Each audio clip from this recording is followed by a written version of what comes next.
So I expected when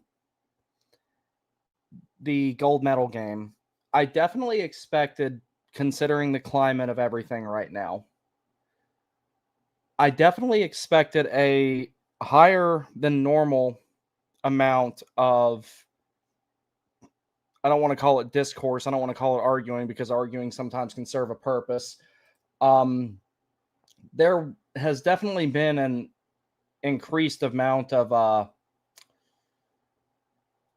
I don't even know how to summarize what's been going on because it's not even like actual arguing. At least, when people are arguing, typically two people are trying to make a point of some sort. They're trying to, prove the other person wrong or at least express their viewpoint in a way rational enough for the other person and the target audience to understand. And I have seen none of that. None of it. So here's one of the things that I find incredibly funny. And this is going to be another one of those moments where I have a lot of people, particularly on Reddit, to say, I told you so. So over on Reddit right now, and I haven't looked, and I didn't have to look to know this, but somebody told me about it. And I'm pretty sure that even though I never post it over there anymore, I'm pretty sure they banned my account just because, tolerance and acceptance that goes on over there. Anything slaving related, not even if it's not related to him accepting the invitation to the White House for the thing that Money Puck, the idiots there, are calling a political rally. And I won't be using their stats anymore because I'm not going to get talked to like that by someone who's probably at least 100 pounds overweight and probably just not doing very good in life in general. That's why they're doing what they're doing. I would imagine that what's going on over there. So basically on Reddit, they're posting anything slaving related, even if it's about him, the player, his performance at the Olympics, or whatever else, is just getting taken down. Now, these are the people who will go and, lecture you about book burning in the Weimar Republic. But they're taking down anything related to slaving because he doesn't line up with their fan fiction in their head. He doesn't fit that mold that they made. And I remember having a conversation, and I posted screenshots of it over on X too. You can probably go find them. I don't remember how long this has been, where I explained to a lot of these people,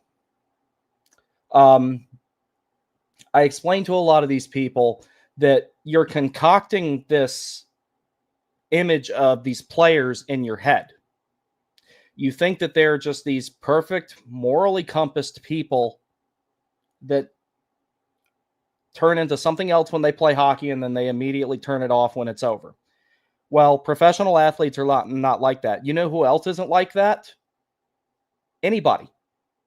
None of us are perfect. All of us are bad in some way or another. All of us have some sort of demons. All of us have done something wrong or bad. The closest thing that you might have on the Carolina Hurricanes, or maybe in the entirety of the NHL, and for all I know, the world, is Jacob Slavin. And yet he has been under the most brutal and unyielding puck bunny internet attacks, particularly since about 10 o'clock this morning or about 11 o'clock this morning when I got out of class. Jacob Slavin, of all people. Now, the reason why that I think everyone should take a special note of the fact that this is happening to Jacob Slavin. If they will say these things about him, this guy does not drink. He does not cuss. He has been married to the same woman for a long time. By every standard, every measurable standard we have, he practices his faith exactly as he says he does. There is no reason to believe that he is a false prophet. There is no reason to believe that he's hedonistic and pretending to be a Christian when he's outside. There's no reason to believe those things. There is absolutely zero reason to think that he is two-faced in any way. I've never met the guy, and I typically don't follow the players' personal lives. Slavin is about the only one who I kind of follow his personal life when stuff about it is posted, because I like the way he lives. It probably wouldn't hurt me to adopt a few of his practices in life, to be perfectly honest.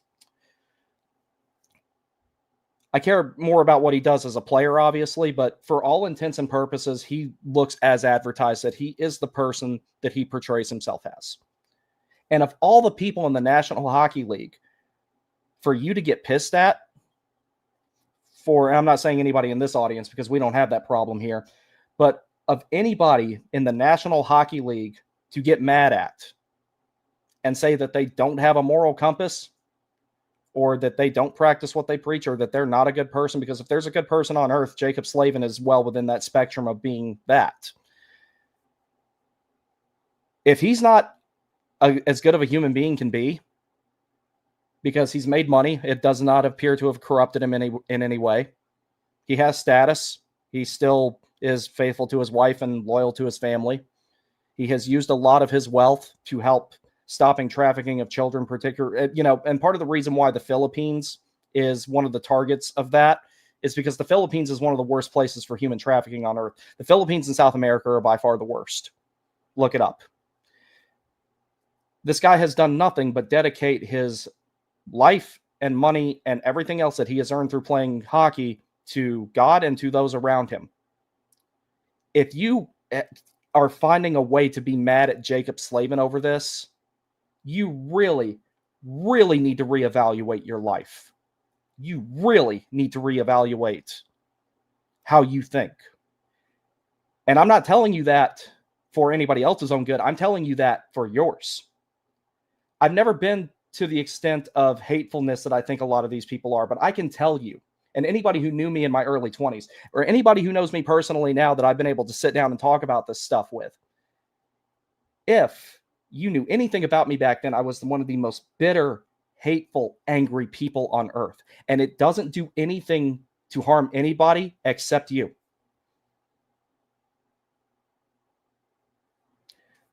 But at no point do I remember having this much bitterness towards somebody that I've never even met, when objectively speaking, not subjectively, objectively speaking, he's done nothing wrong.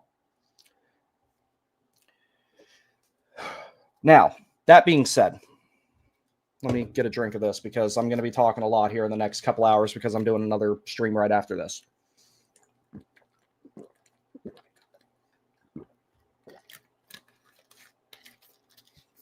These same accounts and these same people, bless you, buddy. These same accounts and these same people, ever since that gold medal game, and I mean this quite literally, have been calling for injuries, death, dismemberment, harm to the families of Team USA's players, specifically ones who accepted the invitation to go to the White House. This is the tolerant and accepting crowd, mind you, that is saying these things. Now, the reason I want to tie all this back to what I'm talking about with the whole Reddit situation, I explained to this moron on Reddit one time that, these guys are not who you think they are. You can make all the you can make all the fan fiction you want in your head about somebody, but one little crack and the whole thing shatters. It's very fragile glass. And the moment that one crack happens, and the one crack happened today with Slavin, suddenly they're all turning on him. It's worse than the whole Liberty University 6-7 thing that happened a few months ago. And they all forgot about that already, even though that wasn't even a big deal either. It wasn't, there was no reason for that to be a big deal as well. So now their worldview is getting shattered. Now they're realizing that the players are not who they sat around and thought they were. They are human beings. They have their good aspects. They have their flaws. That's why I feel like me, as far as the commentary side of things, yeah, I joke about sending Jankowski and Martinook to China. I don't want nothing bad to happen to either one of those guys. I also don't know what their political opinions are. I just know that there's certain times where I feel like neither one of those guys have played well, and I've joked about sending them to China. I don't actually want that, obviously. I don't wish that on much of anybody. But all I'm saying is people are painting these pictures in their heads of players that they've either never met or they've briefly met in passing outside of Invisalign when they get an autograph or something. There is one person I know who messaged me about it who was an employee at Invisalign on an occasion where they had to get the cops called because they wouldn't leave because they wanted to meet Aho and Teravine, and I believe it was. This has been a few years. But these are the people that will tell you, and they're all in the same camp. Don't pretend otherwise. These are the same people that will tell you that you're crazy, you're immoral. And a lot of them did get into hockey because of the whole Booktok thing. Now, me personally, I don't care how people get into hockey. I care about if they get into it in good faith. For example, I didn't get into hockey because of the NHL. I got into hockey because of the Fayetteville Force in the now defunct Central Hockey League in 1998. The first hockey game I ever saw in person. I was 7 years old and I had no idea what the hell was going on. I just knew it was cool. It was several years of me learning about the game before I even really started to do anything other than sit there and go, yeah, go team. But what do you expect? I was a kid. And a kid in a place where hockey was not super big and there wasn't really any opportunities to play. That's why it was just, me playing hockey growing up until I was about 14 was roller skates, carport, plastic Milek net, Coho street hockey stick, orange Franklin street hockey ball. That was how it started for me. My first pair of gloves was a pair of wrist guards I had for rollerblading when I started learning how to do that. How you get into it is one way. What you expect to, the type of fan you expect to be is something I think needs to start being looked at with a little bit more scrutiny at this point. Because there are people who come into this game completely in bad faith. They have no intention of actually learning the rules or loving the game. They come here, they get into a parasocial relationship, typically with Hughes. I'd say that's over. Bedard, Celebrini, Smith, whoever, Drysdale, Zegras. And the moment that their worldview is shattered, it kind of goes back to the whole energy is not created nor destroyed. It transforms, it transfers. So these people that we're talking about, like we'll use Hughes as an example because that's the big one right now. These people who have been professing their love for Jack Hughes. I saw someone deleted 980 pictures of Quinn Hughes off of her phone the other day. I don't have 980 pictures of my damn dog, and I've had him for 8 years. Yeah, it's closer to 9 now, isn't it, buddy? You're a good boy. I don't have 900 pictures of my dog on my phone. Maybe I do. Either way, that makes more sense. 980 pictures of Quinn Hughes and then deleted them as if she was ending a relationship or something. And then where that vacuum is, where it was once unwarranted love, I guess you could call it, and now it's nothing but pure hatred. This is how you end up in situations of like stalker behavior and guys like Jake DeBrusk having to get restraining orders. This is how you end up in these situations, is stuff like this. Now, I'm not going to sit here and actually try to mentally diagnose anybody. That's not my job. I'm not a doctor. Somebody who was not a doctor tried to do that to me when I was in the Navy, and I still hold it against them to this day. By the way, Master Chief, if you happen to see this, fuck you. Just throwing that out there. There's a lot of people who try and do that stuff, and they have no business doing it. Now, me being a former service member, and I know it's nothing remotely the same, but me being a former service member, if I got invited to the White House for something, or in my case, it would be ordered to the White House, I shut up and go. I simply, it's like where, when, what uniform do I wear? With these guys, it's not that strict of a dynamic, clearly, as some of them are not going for whatever reasons that they're not going. That's their business. The women decline to go. That's their business. Not holding it against them.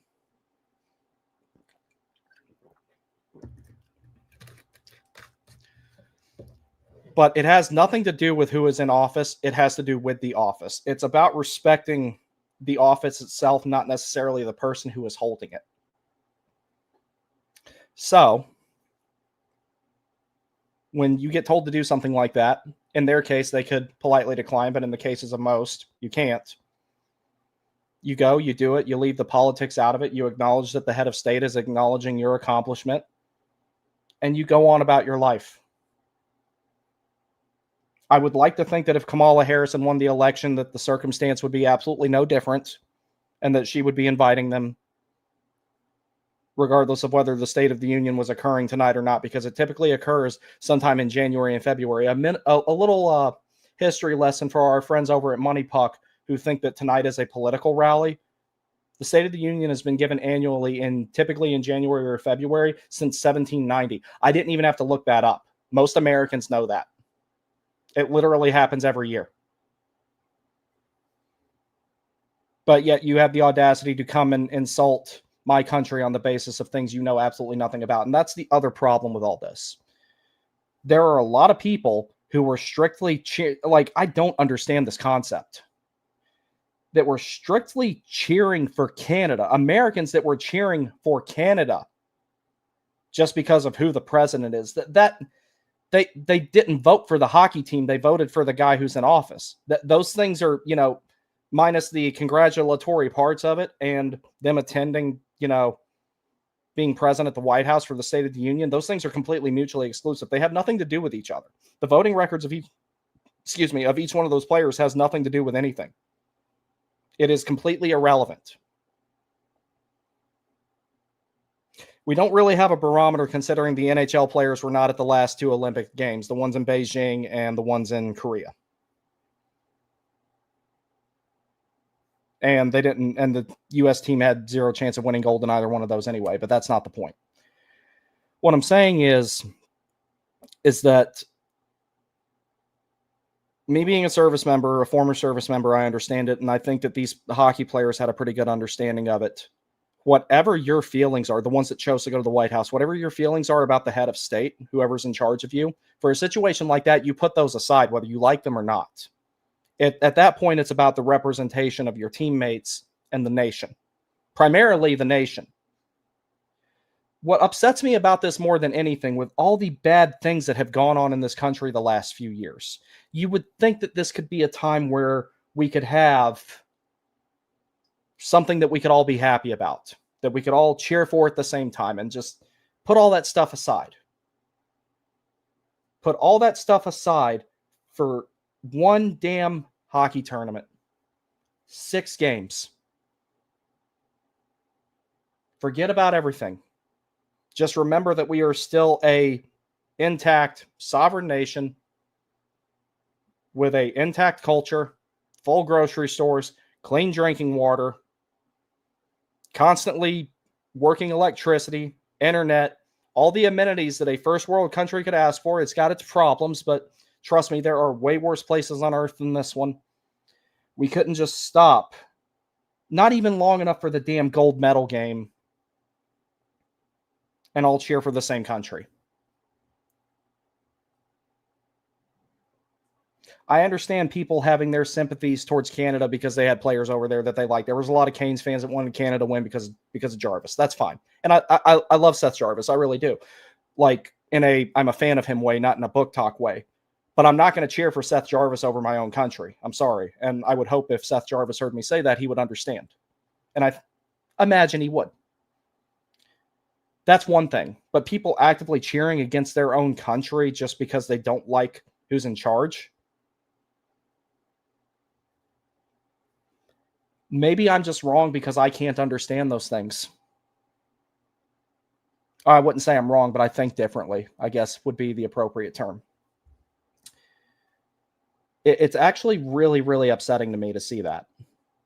I was hoping maybe this could be a time where we could just put everything else aside for a little bit, go enjoy this together.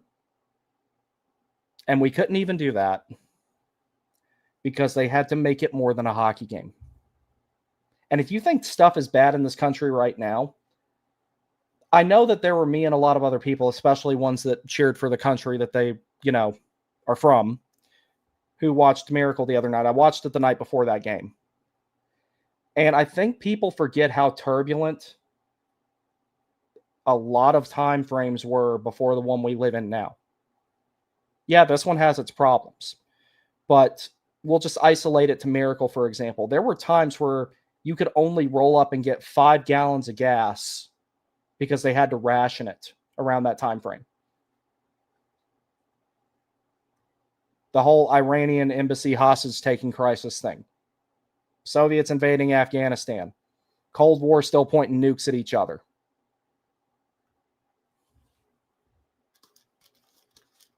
Did anyone forget that Russia almost accidentally launched all their ICBMs because they got a false radar warning that we'd shot at them, but luckily someone recognized it and didn't shoot back?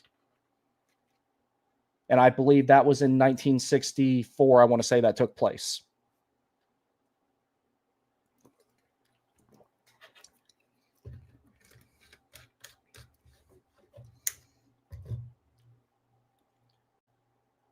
People can't worry about what's 3 feet in front of them long enough to realize that, like, you have it pretty good here. And there has never been a time in American history or the history of any other country, like I was saying the other day, there has never been a time in American history or in the history of any other country where anyone in good faith and sound mind and with complete conviction can walk outside, take a deep breath and say, this country is perfect and everything is great and nothing is wrong anywhere. Everyone's happy and healthy and there is no hardship whatsoever. That's just not how life is. The closest thing you're going to get to life being like that is this. But if we don't develop some cultural homogeneity, if we can't even cheer for the same damn hockey team, and then not 5 minutes later, people are already wanting some of the players literally dead just because they accepted a White House invitation, or that they were cordial and respectful to the present head of state. If they can't accept those things, then, like, what about when things actually matter? What happens if the United States is in another near-peer conflict? You think that, a bunch of young men who are, and that's predominantly who's going to fight your wars, just so you know. It's always been that way. It always will be that way. But do you think that a bunch of young men are going to sit here and they're going to see, oh, well, they can't all cheer for the same hockey team. How do I know that I'm going to have the support of the population if I go to fight and die overseas somewhere so that everything here can stay relatively safe and functional and all that? They're not going to have that mentality about stuff. And I don't blame them.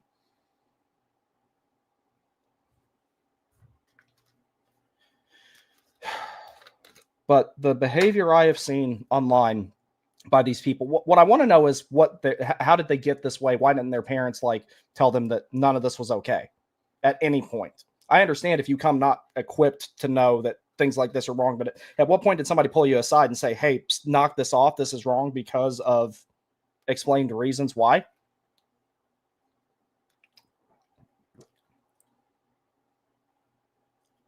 But yeah, we've reached the point in the tour where people are attacking Jacob Slavin of all people. And if they will attack Jacob Slavin, they will attack anybody. The worst part about this is these, and I'm using this term because when I was doing homework, I had The Dark Knight on in the background last night. These people, they're schemers.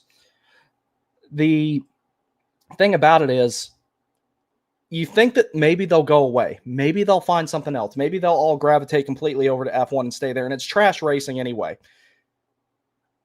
Maybe they'll do that. I don't think that's what's going to happen. Personally, what I'm worried about happening is that there's going to be the next generation of draft picks come up, and they're just going to take the same fan fiction. They're going to scribble out the old names and write in the new ones. And they will continue to do this in perpetuity until they are mocked and shamed out of our sport. Our sport. And when I say our sport, I'm not saying to keep any particular demographic out of it, but I am saying to keep a particular mindset out of it. Gatekeeping is about keeping certain mindsets out, not demographics. My best friend in the whole world, he's black, and he got into hockey, and he absolutely loves it now. He owns several different, sweaters and everything now. So I'm not talking about gatekeeping people out for their appearance, their background, or anything like that. But if they come into it with the mentality that, it's going to be like, what's that damn show called? Heated Rivalry. If they come into it to try and rewrite the entire sport to fit that narrative, That's the ones that we got to say, okay, not cool. If you like the show, that's fine. Don't equate it to reality,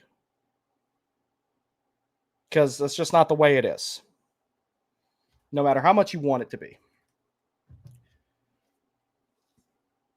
I'm a firm believer that it's only a matter of time until the younger looking players have to get a bunch of restraining orders against various people who are,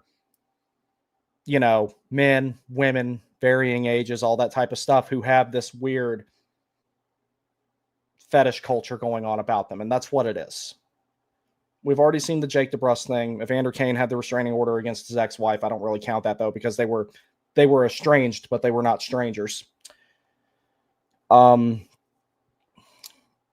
think we're getting to a point where the league is going to have to start tightening up security around some of these guys, especially the ones who had the audacity to honor the office of the President of the United States and accept the invitation to the White House.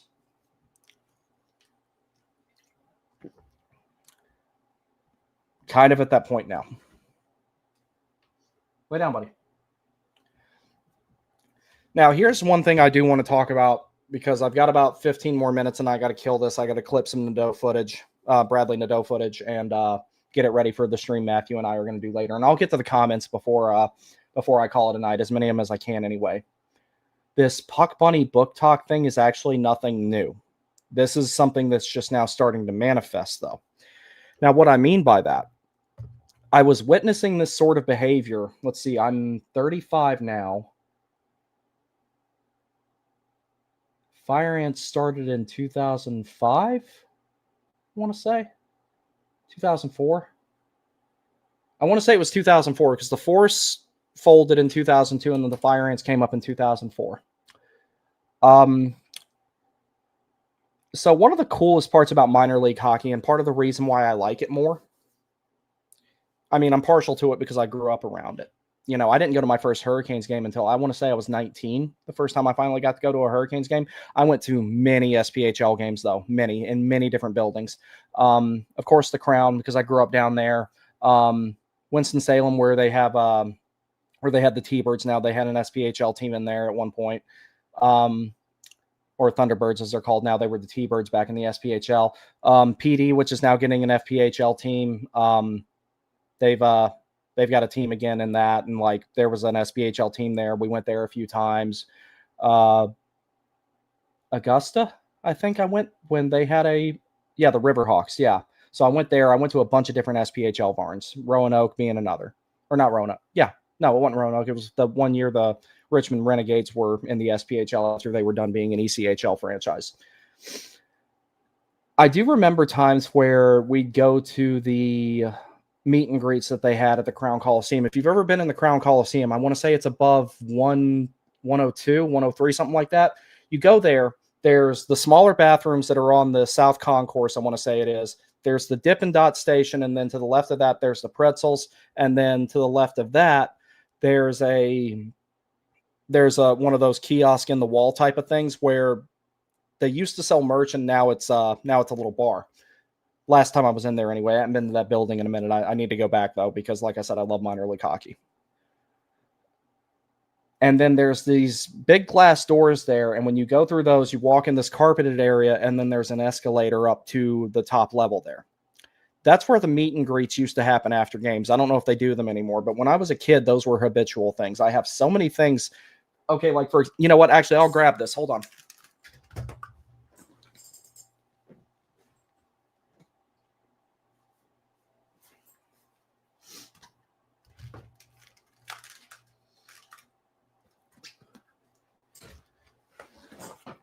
This is the entire. And so it was 2002 the team started. That's right, because Fayetteville Force's last season was 2001. That's right. So this is the entire inaugural Fayetteville Fire Ants team. Every single one of them. My favorite SPHL player of all time on this, who I follow on X now. Him and I have actually spoken a couple of times. Let me see if I can find his number. He's on here. I know there he is, right there. Dwight Wolf, who now works for Cortex, which is the agency that represents Alexander Nikishin and several other players, was on that team. So me being a kid, this is gold to me. But a lot of my first favorite hockey players are on this. Aaron Shreve. These are names that I imagine most of you will not know. If you do, bonus points. Aaron Shreves, John Gibson. Let's see, who else is on here?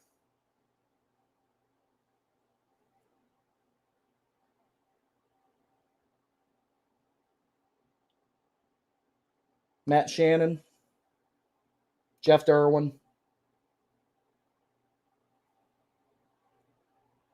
Bruce Watson. Yeah. There's a bunch of them on here. I'm going to put this back. Give me 1 second.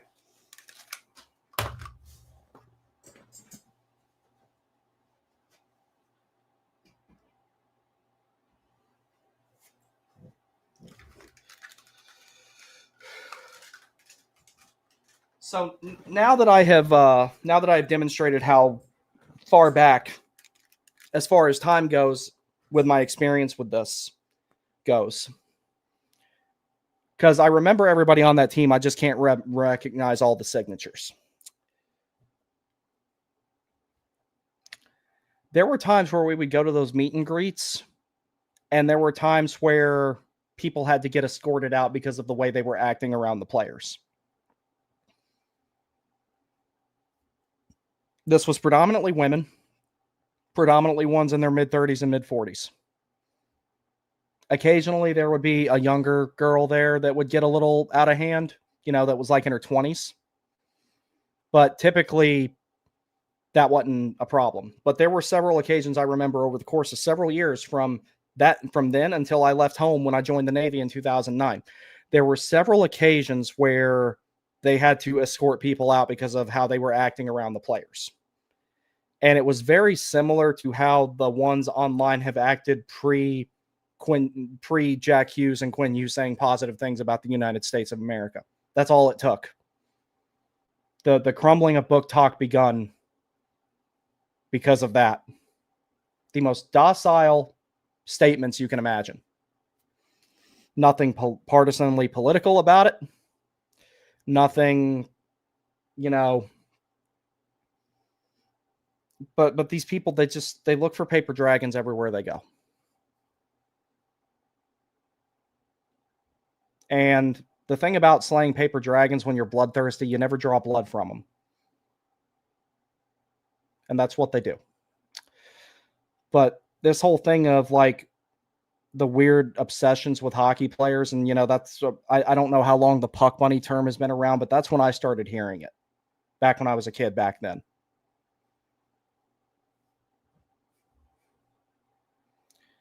But this is nothing new. It's exploded in the last few years between the internet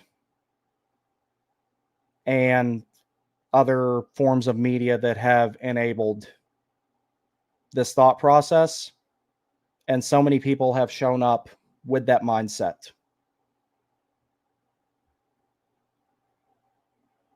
And then there's people like me or whoever else who may have gotten into the game as long ago as I did, because like I said, Fayetteville Force, 1998. I watched Hurricanes games on TV with my dad, but that was more so just to sit there with my dad. I didn't know what the hell I was watching. And, we were watching hockey when the Braves weren't on or if the race wasn't on. I have very fond memories of all those times. When I was a kid, though, I already saw these things.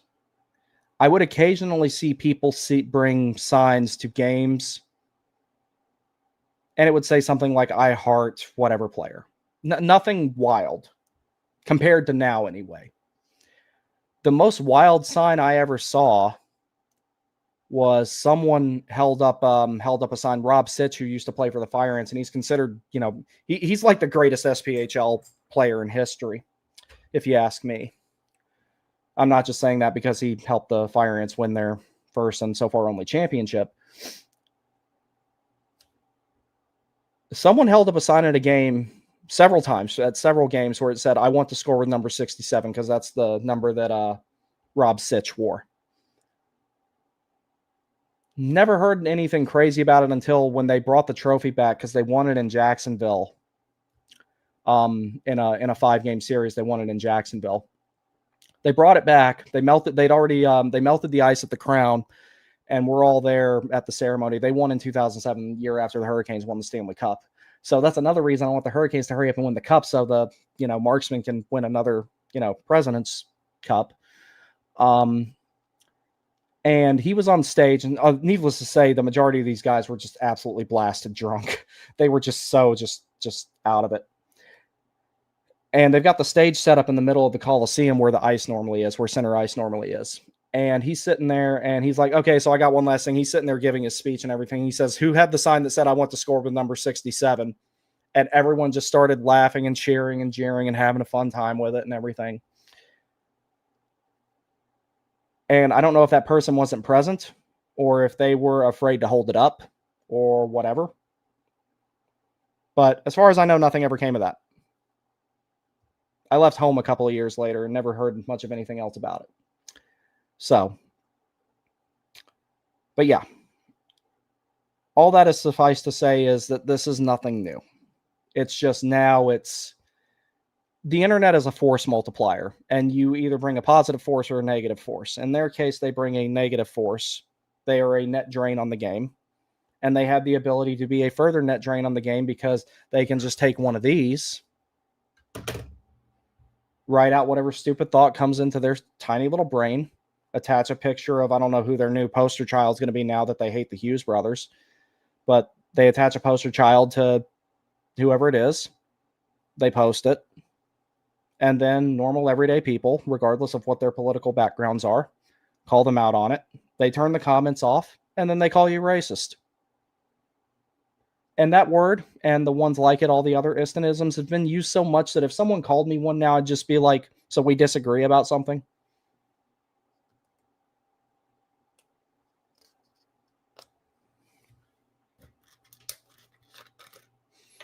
And if you think that I was being hyperbolic in regards to the dudes who are going to grow up to fight your wars for you, if you think I was being hyperbolic in regards to that they don't see stuff like this, that the country can't get behind a hockey team, which at the end of the day, this is a less serious situation than things they would be doing.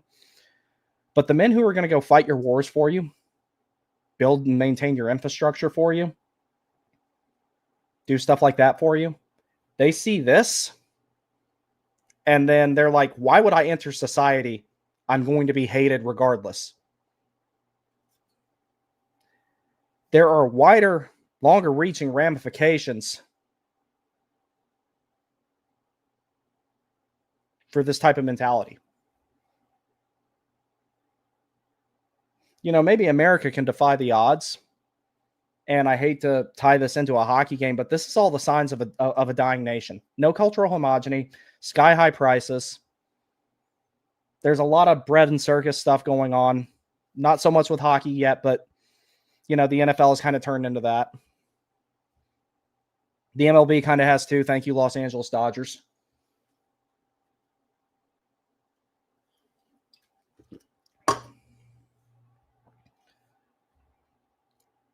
But then, like I said, it's not so much the fact that people cheered against their own country for this. Everyone had their own reasons for that.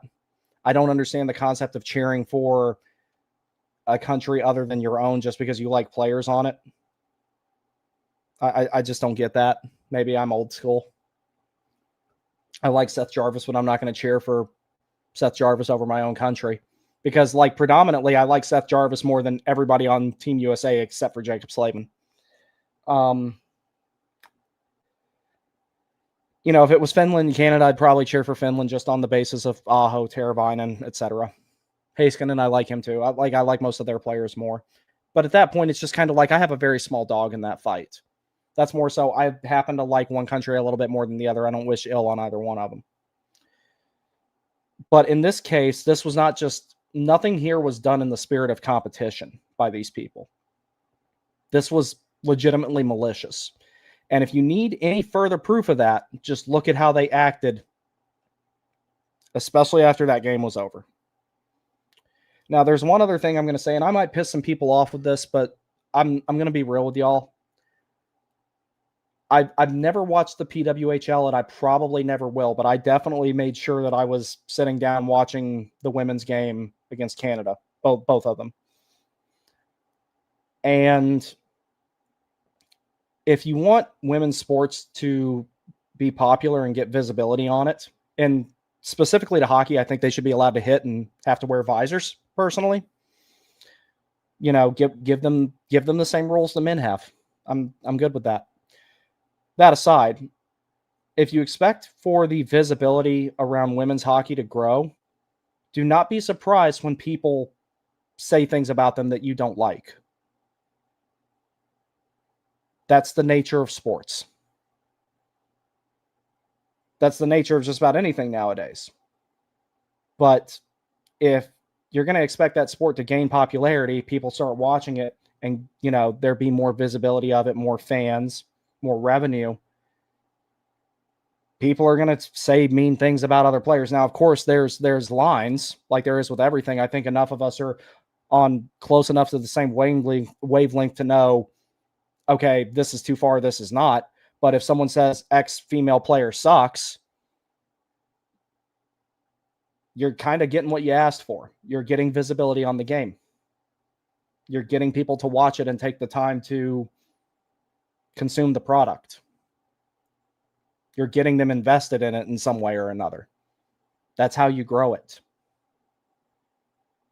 So don't be upset that people are saying that they think that a certain, you know, player sucks, or that they think a certain player is better than another one. That means that people are watching and that they're invested. That's what you wanted, right?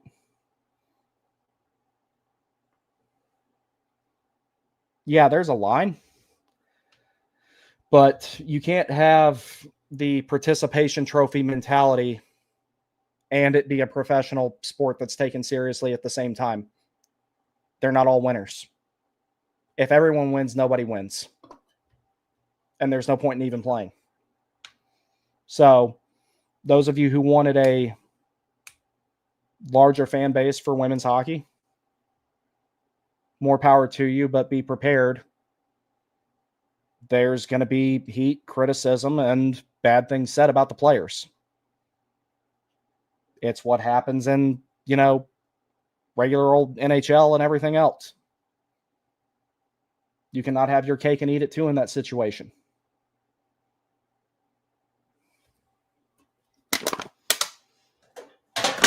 If you want your product to grow, there will be growing pains.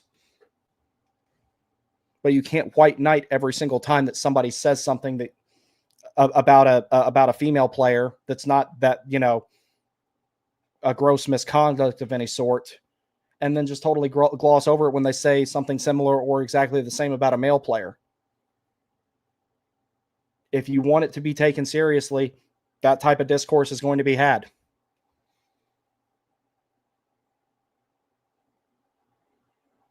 If you don't like it, then, as Kyle Busch would say, don't even watch. I will now get to the comments. Thank you for coming to my TED Talk. Pepe, what's up? Misery loves company. Yeah, I agree. The SSR goblins simply don't care. They live in some utopian bubble and not the real world. They really don't care, bro. The amount of eruptions on Twitter today over the White House visit is just ridiculous. It's disproportionate. I knew that there was going to be some, you know, stuff about it, but like, this is blown up in ways that I did not expect at all. Like, it's actually like really, really insane how much how bad it actually got. Like, I'm actually just, it's insane to me how different this whole thing has been. I expected some tumultuous discussions. I expected some turbulence. But this is miles and miles and miles beyond what I think any of us expected. I will be prepared for this come the 2028 World Cup of Hockey. But God willing, by then, these weirdos will be out of our sport. And we can go back to just normal chirping and normal national banter between America and Canada. And maybe we can get people to cheer for our own country again and not make everything political. Griff, what's up, buddy? This will be interesting. Yeah, this whole week has been interesting. Reddit and Facebook are the two apps of all times for sports pages. Yeah, and the thing on Reddit, though, it's like, I know someone, I won't say who was posting just regular old Jacob Slavin-related content, nothing divisive or partisan political about it or anything, and it's just automatically getting taken down because their worldview has been shattered. Like I told that one moron who thinks that, every single guy who plays for the Hurricanes is just a perfect character. None of us are perfect characters. Now their worldview is getting shattered, and they don't know what to do with themselves. I pray that they find something constructive to do with their time. Because I don't want to know what happens when those types of people with that thought process is left alone with their own thoughts. I don't want to know. John DeLush, post that link so we can rally. Yeah, I posted it, buddy. I appreciate it. Preach it, brother Bobby. Thank you. I appreciate it. Raleigh98, what's up, dude? Two right man fans turning on our star players pisses me off. Yeah, and it's like, and they're turning on them over, like, none of the stuff that he said was controversial at all. It's like, it's like he says the stuff about, he says the stuff about using his platform for God and, proud to represent the nation, playing hockey for it and everything like that. And then they turn that in and they're like, oh, so what he's actually saying is, and then they proceed to, AI slop their way to the whatever conclusion that they've got. And I'm like, I expect this to some degree, but when you start doing it to Jacob Slavin, I'm kind of like, all right, hold on, pump the brakes. Like, this is bad. Tony, what's up, dude? The fact that people are calling Johnny's kids props pissed me off. Oh. I wasn't going to touch that, but I got about 15 more minutes, so I can.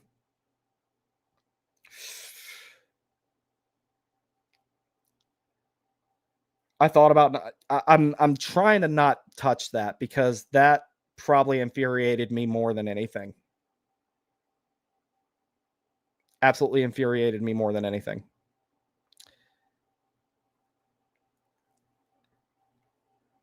I'm going to leave that alone, or I will get banned with some of the things I want to say. But I will leave that one alone. 3 glasses. Team just wanted to give the kids a moment they will never forget. Yeah, after they lost their dad to someone who probably should have already been in jail, but you didn't hear that from me. TTC, what's up, buddy? I lean liberal on most issues. The narrative coming from the left is absolutely disgusting. This is why liberals lose elections. This is why Trump exists. Yeah, see, like, the thing about it is, if this were the 90s or the early 2000s, I would probably be considered a liberal. Like, that's how much things have shifted. And the Overton window hasn't shifted in this country. It's widened. There's a difference. And that's actually worse than it's shifting. But, it's like, and to be fair, to call out the ones on the other side of the aisle, and the fact that people think that the fact that people strictly look at politics left and right in this country is also something else I don't understand. It's very fractured now. It's not left and right anymore. It's a pie chart now. It's not what it was. That's another sign of a dying country. I'm not saying that America is 2 minutes to midnight or anything, but that is another one of the things you can add to the list of things that happened before places like Rome and Greece were gone. But the other side of the aisle is automatically assuming that Jack and Quinn Hughes and whoever else are automatically full on like Trump supporter, right-wing guys and all this other stuff. And I don't know if they are or not, and I don't really give a damn. I don't care. I don't care that Alyssa Liu is woke or whatever she is. I don't know. She won a gold medal. I'm happy for her. She won a gold medal for America. It's all that matters. I don't care if she's woke. I don't care if she's gay. Whatever she is. I didn't really even know who she was before the Olympics. Happy she won, though. But a lot of people on the right are automatically assuming that just because that these people take pride in, representation of their nation, that they're automatically one of them. And that's the wrong way to look at it. This us versus them stuff, it's irrelevant. Like I said, America's political spectrum is no longer, one or the other. It's a pie chart now. It really is. We just haven't seen the effects of that yet. It's coming. I wouldn't be surprised if sometime in the next 50 years or so, a really strong third party is established in some way or another. And I don't think that would hurt at all. Under the right circumstances, I would love to have something like that, but there's that. Yeah, it's not what it was. It's really not. But yeah, in the grand scheme of human and American history, I probably lean left myself. But I've also been called a Nazi multiple times in the last 15 years, so I don't even know anymore. And I've also been called a white supremacist, even though I'm half Mexican. And when I was in the Navy, I looked completely Mexican because I was outside all the time. I used to go into Home Depot and people would initiate conversations with me in Spanish, and I don't speak a damn lick of it. I'm a white boy with a tan and a bunch of body hair. Damon, what's up, buddy? Fayetteville Force was my first hockey game as well. Still have a puck from that game. I've still got... Do I have it in here? No, it's still packed up. But yeah, I've still got my first one too. Kane's Talk, what's up, pal? Facts. Thank you. What happened to our sport? We're going to get it back. We're going to get it. We're going to get it back. Like, that's the thing about people like this. You got to hold the line because they don't have the greatest attention span. Right now, they're enjoying it. Enjoying hockey because, it's the thing for them right now. They will go away. This problem will eventually, shrink. How long that's going to take, I don't know. But they are kicking and screaming really fucking hard right now. They're not going to go quietly. That's for sure. But Tim Mason, what's up, buddy? As a 2-war Army vet, including being totally disabled in the Iraq War, I could not have said it better. My brother, thank you for your service. Yeah, that's the thing that I'm trying to tell people about this stuff. If I sit here and I think about if I was 17 or 18 right now and I witnessed the discourse that there was online yesterday, why would I think that I'm going to have the support of a large percentage of the nation if I go to a war? If they can't support a hockey team, like if they're going to be woke about, or I won't even say woke, that's not the right term. If they're going to be divisive about a damn hockey game, what are they going to do if, we have to fight an actual near peer threat? Are they going to be cheering against us in that too? Because that has bigger implications, because that's when you start having people actually If you don't know what it is, Tim, I'm sure that you're aware of it. If you don't know what the Weather Underground is from the 60s, I highly recommend you go look that up. Now, and imagine an organization like that right now in 2026, while America is engaged in a near peer war with a other nuclear power such as Russia or China. And let your mind run wild with all the negative consequences of that. That's what I'm saying. Like, this is not sustainable at all. Bobby, what's up, dude? Started out in the 80s, first hockey game as Thunderbirds, was hooked. 40-some years later, still hooked. I agree. Haggesty, what's up? Sad. Daniel says, whole situation is so annoying. Hold up, guys. Let me text. I'm gonna have to kill this one here soon so we can do the prospect stream.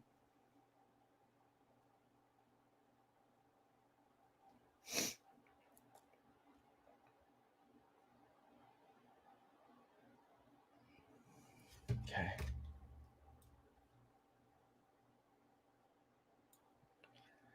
All right, guys. I'm sorry to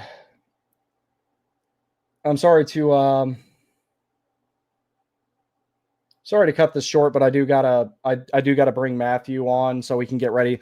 If you are not subscribed over to what used to be the Caniac Sessions channel, the Warning Take Prospects forecast, please head over that way. Him and I will start streaming over there in about 30 minutes, and we're going to be doing a segment on Bradley Nadeau tonight. So let's go over there and have something positive to talk about. And we can have, for maybe the first time in days, an American saying positive things about a Canadian. Thank you very much for joining me. Thank you for giving me this catharsis, because I had to when the whole Tulski thing happened. Sometimes I have to have streams like this just so I can get it out of my system and get myself back on track and get back to business as usual. But guys, please, if you would please join us over there on TWT Prospects. I will see you guys soon. I'm sorry I didn't get to all your comments. Just kind of ran out of racetrack here. Thank you very much. I appreciate all of you, and I hope to see you over there.